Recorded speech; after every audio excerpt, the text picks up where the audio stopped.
Hi, this is Shoshana Shia coming to you with another fun drawing idea. Last time we were doing lines, lots and lots of lines, and I hope you can see these lines, and circles. We were trying to get the circles as accurate as possible. In this video, we're going to be turning the page. Instead of being a vertical page, we're going to be working on a horizontal, and we're going to be flipping, adding two circles together, which gives us a figure of 8, but we're going to be turning it on around, and in brain gym terminology, they call that a lazy 8, because the 8 is lying on its side. So it's like this, lying on its side instead of being upright. So now we're going to do a couple of fun exercises, and you'll notice immediately I haven't done that particular lazy 8 very accurately. It's supposed to be as accurately as possible, that it's as though it's two circles, and here again you can see a difference. Anybody who knows anything about brain gym will probably start to analyze that, but we're not doing that right now. We're going to do two different drawings here, and I'm going to ask you first to fold the page in two. It's not necessary for a lazy 8, but it gives you that opportunity to have a little bit of working with your hand function, folding the page, and that obviously gives you a line in the middle. So we're going to be working with that. We're going to do it on 2 pages because we've got 2 fun ideas today. And there's a lot that can be said about the lazy 8, the figure of 8 that's on its side, which really is an infinity sign. Actually, we can put one on top of the other, that's okay. As we said, we want it to be as close as possible to being 2 circles side by side and joining in the middle. So the method that's used from educational kinesiology point of view is to start in the middle, go up to the left, come around, back to the middle, round to the right. You want to try as far as possible to make that as equal as possible. The exercise that's used in educational kinesiology is to do a couple of times, about 3 times. You can do more if you wish to with your dominant hand, then switch, do it again with your non-dominant hand. So that's my left hand. Some would say that spoils the picture a little bit. Now we're going to get fancy, and we're going to do it with both hands together. This is wonderful for improving hand-eye coordination. It brings integration from the 2 sides of the brain. Wonderful for stress management. There are all sorts of benefits. But what we're going to do now, we need to sharpen that, don't we? Should have sharpened that before. What we're going to do now is we're going to take this lazy 8 that we've just drawn, and we're going to be a little bit creative. In fact, before we get creative, let's do the second one. So we go again from the center, crossing the midline. So center, up to the left, round, back to the center. Each time you're crossing the midline, which has a number of benefits. And now let's actually complete the exercise just for fun. You can vary this exercise in many ways. You can do it large, put it up on a wall. That gives you the opportunity also to have some improvement to your shoulder, get that shoulder range of movement going. If you watch any videos of people who are teaching you about drawing effectively, they'll teach you about drawing from the shoulder and the elbow instead of the wrist and the fingers. So getting into the habit of doing some lazy eights on a large piece of paper, piece of card, up on a wall or a whiteboard has many benefits to it. But today we're going to do something a little bit fun. And in the first one, we're going to, well, I'm going to pose a question to you, and then we'll say what we'll do in the first one. So what we're going to do here is we're going to improve our creative thinking. Looking at these lazy eights, forget for a minute that there's some, that the lines are not completely one on top of the other. I did do it a little bit too quickly. What we're going to do instead is we're going to turn this one into something and the second one into something.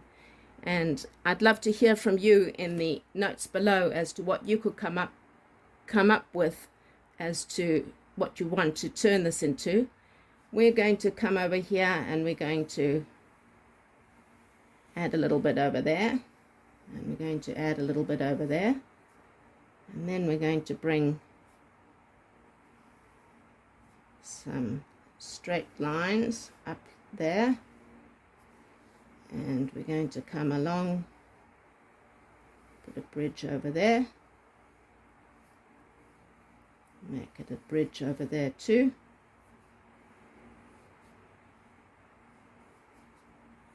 And if you're following my, put some dots over there.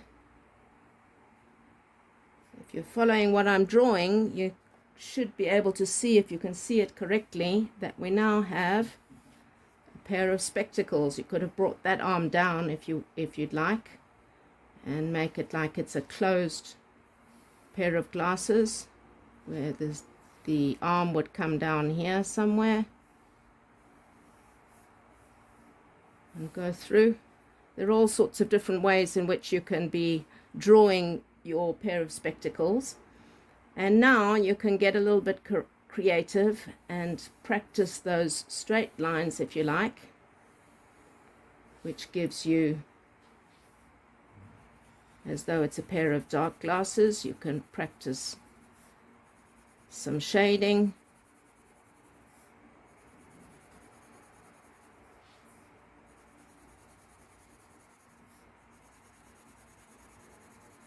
Practice some shading. That's one option for one lens. And on the other lens, if you want to, you could put a reflection in the lens. You might want to put a reflection in both lenses. Here your lines have got a little bit wavy.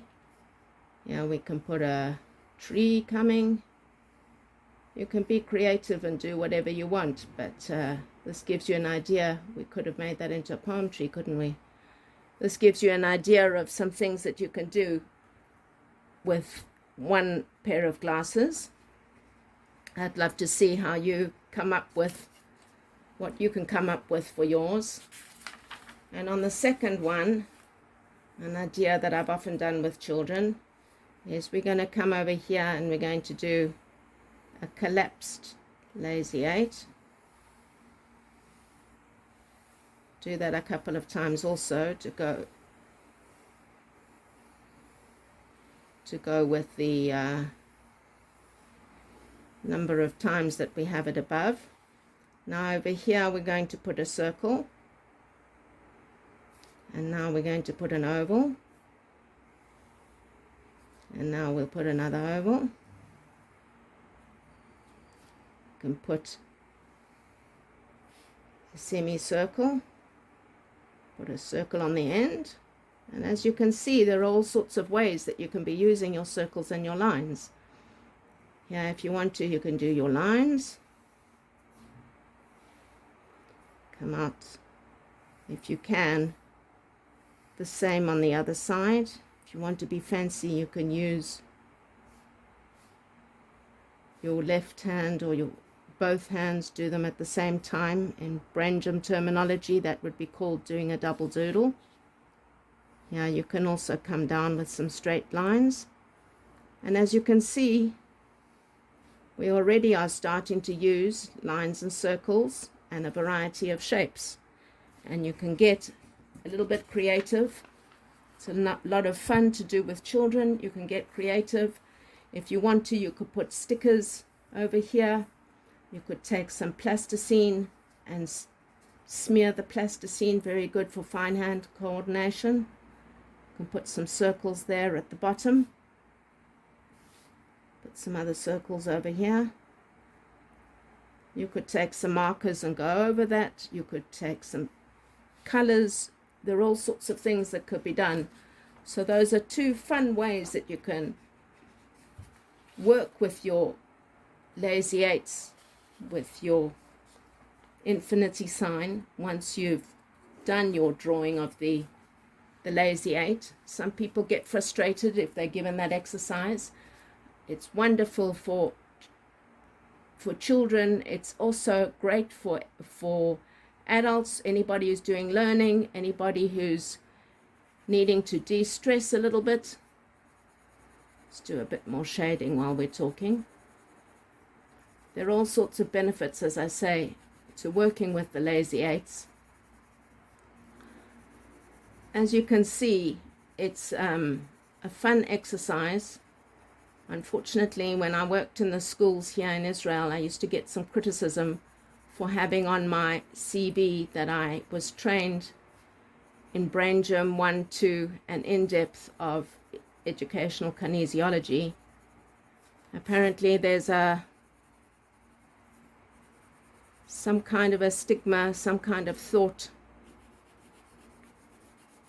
that Brangem has something a little bit problematic to do with it.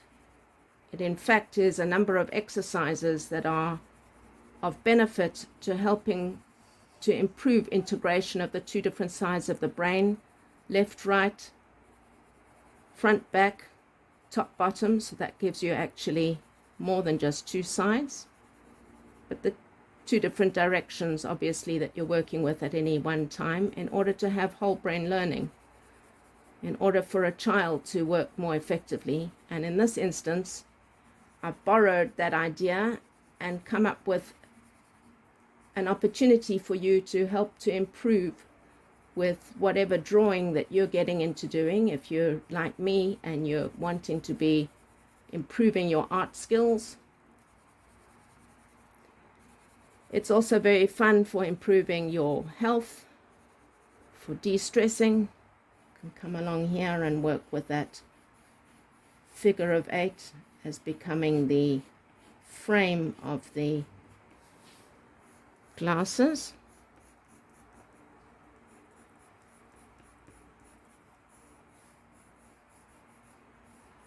And as you can see, there are lots of benefits to lines and circles.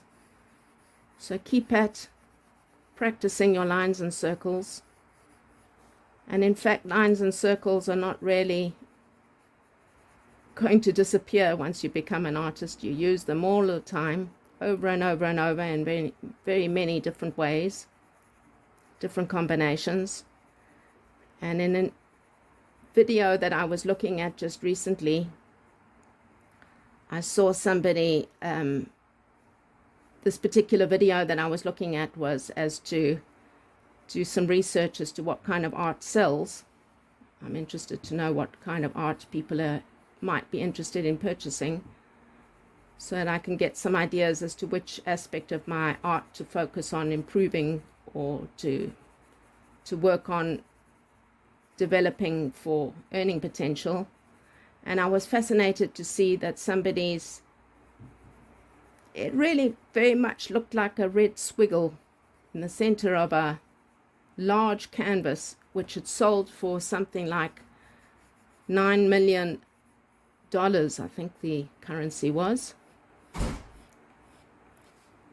And so I say to you, keep on practicing your squiggles, your lines, and your circles and variations of your lines, and you never know when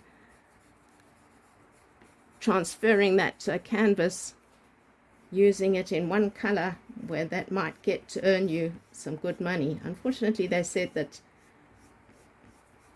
those higher figures tend to happen when somebody is already passed on from this world, but there are people who earn quite nicely from some of their art. Of course, a squiggle could be used as a logo, can't it? There are all sorts of times that one uses variations of lines, and as you can see here, variations of circles. And here you have the comings of a pair of spectacles. I'd love to hear from you what you would turn your figures of 8 into, and if you found this exercise to be of benefit. One tip I would give to you, if you are working with the lazy 8s, or you wish to try and use it with your children, if anybody gets to be feeling nauseous or dizzy at any stage in doing the lazy 8s, then please stop immediately and speak to somebody who's trained in brain gym, in educational kinesiology. It might be that there's a little bit of an imbalance happening, which needs some assistance. You could also try drinking some water, which sometimes helps. Couple of tips for you. This is not given specifically as a recipe for an answer for hand-eye coordination problems or visual motor problems. I'm using it more as a drawing tip, but it's fun, as you can see, to do whether you're improving your art, whether you're wanting to do something to improve your learning, whether you're wanting to help your children with their writing. This is an exercise that's often done, and if writing is the goal, there are ways in which we use the lazy 8s to help to improve writing, handwriting. So I could show you some of that in another video, but it's a little bit of fun for you. I hope you've enjoyed watching. If you have any questions or any comments, do pop them in the comments below. And if you've enjoyed this video, please subscribe to the channel for more tips, drawing tips, OT tips, combining OT and drawing, combining OT and art, combining other thoughts I come up with along the way. And press that bell button to know when I bring out another video. And with that, I wish you a very, very blessed day. And I look forward to catching up in another video. For now. Ciao for now.